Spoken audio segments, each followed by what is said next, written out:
اللہ اللہ اللہ اللہ اللہ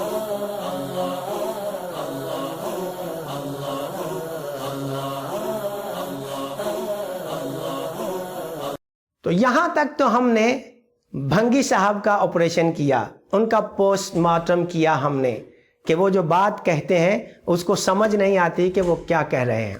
پھر آگے چلیے تو ہم کچھ سوالات کرنا چاہتے ہیں ایسے لوگوں سے جو 8 تراویح کے قائل ہیں۔ میں زیادہ لمبی گفتگو نہیں کروں گا۔ 8 تراویح کے جو قائل ہیں وہ اکثر یہ حدیث پاک پیش کرتے ہیں کہ حضرت عائشہ صدیقہ رضی اللہ تعالی عنہا سے پوچھا گیا کہ حضور صلی اللہ علیہ وسلم کا قیام اللیل کیسا تھا، قیام اللیل کیسا تھا، ان کی رات کی نماز، رات کی عبادت کیسی تھی؟ تو حضرت عائشہ صدیقہ رضی اللہ تعالی عنہا نے ارشاد فرمایا کہ حضور صلی اللہ علیہ وسلم کبھی بھی رمضان کا مہینہ ہو یا رمضان کے علاوہ پورے سال میں وہ 11 رکعت سے زیادہ نہیں پڑھا کرتے تھے۔ تو اس حدیث کو بیس بنا کر، اس کو دلیل بنا کر یہ کہا جاتا ہے کہ دیکھیے کہ نماز تراویح جو ہے وہ 8 رکعت ہے، وہ 20 رکعت نہیں ہے۔ تو جو اس حدیث کو دلیل بنا کر 8 رکعت نماز تراویح پڑھتے ہیں، ان سے میرا صرف سادہ سا، بالکل سادہ سا سوال یہ ہے کہ آپ یہ ثابت کر دیجئے کہ یہ سوال نماز تراویح کے بارے میں پوچھا گیا کسی حدیث کی کتاب سے یا محدثین کی کتابوں میں سے کسی میں سے، یہ ثابت کر دیجئے آج سے 300 سال پہلے، 400 سال پہلے کی کتابوں میں سے کہ یہ جو سوال ہے یہ نماز تراویح کے بارے میں تھا۔ ہو ہی نہیں سکتا کہ یہ سوال نماز تراویح کے بارے میں پوچھا گیا ہو۔ کیوں کہ اگر ایسا ہوتا تو حضرت عائشہ صدیقہ رضی اللہ تعالی عنہا یہ کبھی نہ فرماتی کہ وَلَا فِي غَيْرِهَا، کہ رمضان ہو یا رمضان کے علاوہ، کیونکہ نماز تراویح تو صرف رمضان میں ہوتی ہے اور رمضان کے علاوہ نماز تراویح نہیں ہوتی۔ آگے چلیے تو ایک اور سوال کھڑا ہوتا ہے، یہ جتنے بھی 8 تراویح پڑھنے کے قائل ہیں یہ ثابت کر دیجئے کسی حدیث کی کتاب سے کہ حضور صلی اللہ علیہ وسلم نے جو نماز پڑھائی تھی 3 دن صحابہ کرام کو، ایک تو وہ نماز تراویح تھی اور دوسری وہ 8 رکعتیں پڑھی گئی تھیں۔ اس بات کو آپ ثابت کر دیجئے کہیں سے کہ وہ 8 رکعت نماز تراویح پڑھی گئی تھی۔ ہم یہ کہتے ہیں کہ وہ 20 رکعت پڑھی گئی تھی۔ اس کی دلیل یہ ہے کہ حضرت عمر فاروق رضی اللہ تعالی عنہ نے 20 رکعت نماز تراویح پڑھائی ہے۔ انہوں نے 20 رکعت نماز تراویح کا حکم دیا اور حضرت ابی بن کعب رضی اللہ تعالیٰ عنہ صحابہ کرام کو 20 رکعت نماز تراویح پڑھا رہے ہیں۔ اب اس بات پر غور کیجئے، یہ کیسے ہو سکتا ہے کہ ہمارے نبی صلی اللہ علیہ وسلم تو 8 رکعت نماز تراویح پڑھائیں اور حضرت عمر فاروق رضی اللہ تعالیٰ عنہ 20 رکعت کا حکم ارشاد فرمائیں، اور کوئی صحابی بھی ان کو یہ نہ کہے کہ حضور یہ آپ کیا کر رہے ہیں کہ نبی نے تو 8 پڑھائی ہیں اور آپ 20 پڑھا رہے ہیں۔ تو حضرت عمر فاروق رضی اللہ تعالیٰ عنہ کا 20 رکعت نماز تراویح پڑھانا اس بات کی دلیل ہے کہ حضور صلی اللہ علیہ وسلم نے 8 نہیں بلکہ 20 رکعت نماز تراویح پڑھائی تھی۔ بات سمجھ میں آ گئی؟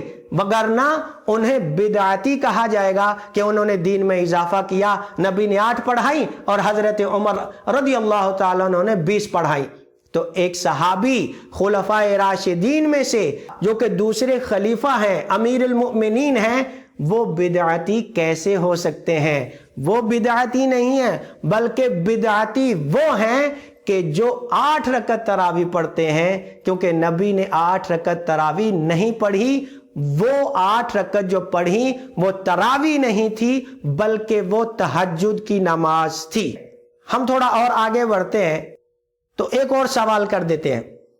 یہ جتنے بھی 8 رکعت پڑھنے والے ہیں، میرا ان سے یہ ایک سوال ہے اور میرا چیلنج ہے آپ سب کو کہ آپ یہ ثابت کریں کہ حضور صلی اللہ تعالی علیہ وسلم نے جو 8 رکعت تراویح صحابہ کرام کو پڑھائی تھی وہ عشاء کی نماز کے فوراً بعد پڑھائی۔ کیونکہ تراویح آپ لوگ جو پڑھتے ہیں اور ہم لوگ جو پڑھتے ہیں وہ جب عشاء کی نماز مکمل ہو جاتی ہے تو ہم تراویح کی نماز شروع کر دیتے ہیں. آپ بھی ایسا ہی کرتے ہیں, ہم بھی ایسا ہی کرتے ہیں. تو اگر آپ یہ کہتے ہیں کہ وہ 8 رکعت تراویح کی نماز تھی تو ثابت کیجئے کہ کیا وہ حضور علیہ السلام نے عشاء کے فوراً بعد پڑھائی تھی یا تہجد کے وقت میں پڑھائی تھی. اگر آپ بولتے ہیں کہ عشاء کے بعد فوراً پڑھائی تھی تو آپ اس بات کو حدیث سے ثابت کیجئے. یہ میرا چیلنج آپ کو, قیامت تک آپ ثابت نہیں کر پائیں. اور اگر حضور علیہ السلام نے عشاء کے فوراً بعد نہیں پڑھائی تو اس کا مطلب آپ نے دین میں اضافہ کیا, جس کی وجہ سے آپ بدعتی ہوئے, اور بدعت جو ہوتی ہے وہ گمراہی ہوتی ہے. جب نبی علیہ السلام نے عشاء کے فوراً بعد نہیں پڑھی تو آپ فوراً بعد کیوں پڑھتے ہیں؟ آپ عشاء کے فوراً بعد کیوں پڑھتے ہیں؟ تو اس کا مطلب آپ بدعت کر رہے ہیں, آپ بدعتی ہو گئے ہیں. آج کی اس ویڈیو میں سوالات کر رہا ہوں. میری یہ خواہش ہے کہ جتنے بھی 8 رکعت تراویح پڑھنے والے ہیں وہ میرے ان سوالوں کا جواب دیں, وگرنہ اپنے علماء سے پوچھیں کہ کیوں ہمیں آپ نے 20 رکعت تراویح پڑھنے سے محروم رکھا, کیوں اتنے بڑے ثواب سے ہمیں محروم رکھا کہ لوگ تو 20 تراویح پڑھ کے پورا ثواب حاصل کرتے رہے, آپ لوگوں نے ہمیں 8 پر لگا دیا جس کی وجہ سے ہم ثواب سے محروم ہو گئے. بات صرف اتنی ہے کہ ان لوگوں نے اپنے لیے آسانی پیدا کی, اپنے لیے آسانی پیدا کی کہ آسان ہو جائے کہ 8 رکعتیں ہم پڑھ کے آرام سے نکل. اور دوسری بات یہ ہے کہ یہ صرف اور صرف مخالفت ہے, اہل سنت و جماعت سے مخالفت ہے, ائمہ کرام سے مخالفت کی وجہ سے ایسا کیا گیا, کیونکہ سنی 20 پڑھتے ہیں لہٰذا ہم 20 نہیں پڑھیں گے. مخالفت تو کرنی ہی کرنی ہے, چاہے جائز ہو چاہے ناجائز ہو. تو جتنے بھی 8 رکعت تراویح پڑھنے والے ہیں, میری یہ خواہش ہے کہ میرے ان سوالوں کا جواب دیں. اپنے علماء سے پوچھیں کہ جب نبی نے 8 نہیں پڑھی تو تم نے 8 کیوں پڑھی, اور جب نبی علیہ الصلوۃ والسلام نے عشاء کے فوراً بعد تراویح کی نماز نہیں پڑھی تو پھر تم لوگ عشاء کی نماز کے فوراً بعد کیوں پڑھتے ہو. اور اس سے اگلی بات یہ ہے کہ ہمارے آقا رحمت والے مصطفیٰ صلی اللہ علیہ وسلم نے فرمایا کہ میری اور میرے خلفائے راشدین کی سنت تمہارے لیے لازم ہے. ارے بھائی, جب لازم ہے اور نبی کا حکم بھی موجود ہے تو پھر حضرت عمر نے جب 20 پڑھائی ہیں, 20 نماز کا حکم دیا ہے, تو پھر آپ خلفائے راشدین میں سے امیر المؤمنین کا حکم کیوں نہیں مان رہے؟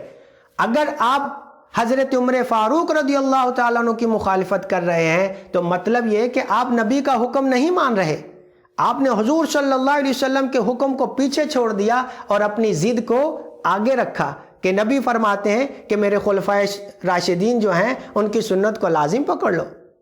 تو بات تو غور کرنے والی ہے, بات سمجھنے والی ہے.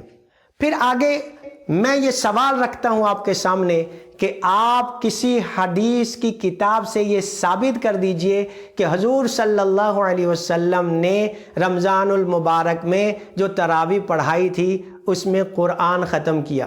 کیا رمضان المبارک میں تراویح کی نماز میں قرآن ختم کرنا حضور علیہ السلام کی سنت ہے؟ انہوں نے قرآن ختم کیا تھا یا پھر سورتیں تلاوت کی تھیں, آخری 10 سورتوں میں سے کوئی سورتیں تلاوت کی تھیں؟ اس کا ثبوت آپ حدیث سے ہمیں پیش کر دیجئے. تو جب نبی علیہ السلام نے قرآن ختم نہیں کیا تو آپ اس بات کی پابندی کیوں کرتے ہیں کہ قرآن ہی ختم ہونا چاہیے؟ میں اس بات کا منکر نہیں ہوں کہ قرآن کیوں پڑھا جا رہا ہے, میں یہ نہیں کہتا کہ قرآن کیوں پڑھا جا رہا ہے, یہ افضل ہے, قرآن ہی ختم ہونا چاہیے, قرآن کریم کی ہی تلاوت ہونی چاہیے اور قرآن مکمل کرنا چاہیے. یہ صرف ان لوگوں کے لیے میں سوال کر رہا ہوں جو یہ کہتے ہیں کہ 8 تراویح پڑھنی چاہیے. تو مطلب یہ کہ آپ وہ عمل کر رہے ہیں جو نبی علیہ الصلوۃ والسلام نے نہیں کیا, تو آپ ہو گئے بدعتی. باتیں بہت زیادہ ہیں لیکن عقل مندوں کے لیے اشارہ کافی ہوتا ہے. اگر کوئی عقل مند ہے جو میری اس بات کو سن رہا ہے تو میری اتنی سی گفتگو اس کی سمجھ میں آ جانی چاہیے کہ یہ جو ائمہ کرام ہیں, حضرت امام اعظم ابو حنیفہ رحمۃ اللہ تعالی علیہ, حضرت امام شافعی رحمۃ اللہ تعالی علیہ, حضرت امام مالک, حضرت امام احمد بن حنبل رضی اللہ تعالی عنہما, یہ بہت بڑے بڑے عالم تھے, بہت دین کی سمجھ رکھنے والے تھے اور بہت زیادہ ہم سے زیادہ دین کو سمجھنے والے تھے، جب انہوں نے اس بات پر اتفاق کیا ہے اور 20 تراویح کو پسند کیا ہے اور صدیوں سے حرم میں 20 رکعت نماز تراویح پڑھی جا رہی ہے اور علماء کرام کا اس پر اتفاق ہے کہ 20 تراویح ہی پڑھنی چاہیے اور جمہور مسلمانوں کا اس بات پر اتفاق ہے اور اکثر ملکوں کے اندر 20 رکعت تراویح ہی پڑھی جاتی ہے، تو پھر کیوں اس کی مخالفت کی جا رہی ہے؟ کیا آپ اپنے آپ کو ائمہ کرام اور مجتہدین سے اور محدثین سے زیادہ عقل مند سمجھتے ہیں؟ کیا تم لوگوں کی سمجھ میں جو آ رہا ہے ان کی سمجھ میں نہیں آیا؟ کیا تم لوگ یہ سمجھتے ہو کہ ان کی عقلیں تم سے کم تھیں، تم ان سے زیادہ سمجھدار ہو؟ تم اتنے بڑے عالم نہیں کہ اپنے آپ کو امام اعظم سے اوپر سمجھو، امام شافعی سے اوپر سمجھو، امام مالک سے اوپر سمجھو، امام احمد بن حنبل رضی اللہ تعالیٰ عنہما سے اوپر سمجھنے لگو۔ اتنی بڑی اوقات نہیں ہے تمہاری۔ اس لیے جتنے بھی مجھے سن رہے ہیں، میری آپ سے گزارش ہے کہ تھوڑا عقل سے کام لیجئے اور اس بات کو مان لیجئے کہ رکعت 20 ہیں، 8 نہیں ہے۔ نماز تراویح 20 رکعت ہیں، 8 رکعتیں نہیں ہیں۔ یہ جو لوگ 8 رکعت نماز پڑھتے ہیں، یہ تراویح کی نماز نہیں بلکہ تہجد کی نماز کی رکعت ہیں۔ سمجھنے کی کوشش کیجئے کہ نماز تراویح الگ ہے، وتر الگ ہے اور نماز تہجد الگ ہے۔ اللہ تبارک و تعالی ہم سب کو سمجھنے کی توفیق عطا فرمائے۔ اگر آپ سمجھتے ہیں کہ یہ ویڈیو بہت زیادہ قیمتی ہے اور اس کے اندر کی جانے والی گفتگو بہت ضروری گفتگو ہے اور دوسرے لوگوں تک پہنچنی چاہیے، تو پھر دیر مت کیجیے، میری اس گفتگو کو، میری اس ویڈیو کو پھیلا دیجیے، وائرل کر دیجیے، زیادہ سے زیادہ شیئر کیجیے تاکہ رمضان المبارک کی آمد سے پہلے پہلے لوگ اسے سنیں اور اس سے مستفید ہو سکیں، اور جو بھاگ جاتے ہیں سستی کی وجہ سے، کمزوری کی وجہ سے، کچھ اپنے عقیدے کی کمزوری کی وجہ سے 8 پڑھ کے بھاگ جاتے ہیں، کچھ اپنے جسمانی کمزوری کی وجہ سے 8 پڑھ کے بھاگ جاتے ہیں، وہ لوگ بھی سمجھ جائیں کہ کتنے بڑے ثواب سے محروم ہو رہے ہیں۔ ضرور ویڈیو کو لائک کیجئے، شیئر کیجئے، کومنٹس میں اپنے تاثرات کا اظہار کیجئے۔